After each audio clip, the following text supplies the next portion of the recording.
নমস্কার। আমার এখনকার নিবেদন জীবাশ্মগুলো। অজ্ঞাতনামা জীবাশ্মগুলো নীরবে জানান দেয় আমার অস্তিত্বের।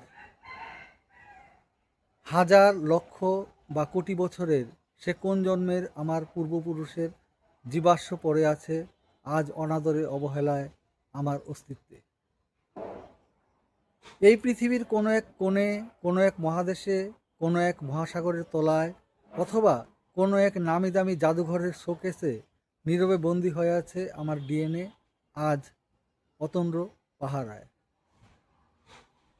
আমার প্রপিতামহ, তার প্রপিতামহ, তার প্রপিতামহ অথবা তারও প্রপিতামহের হাতে আমার সৃষ্টির আশ্চর্য ইতিহাস বয়ে বেড়ানো এই হোমোসেপিয়ান্সের অজ্ঞাত জীবাশ্মগুলো যুগের পর যুগ পড়ে আছে অন্ধকারে এক গভীর শীতলতায়। ধন্যবাদ।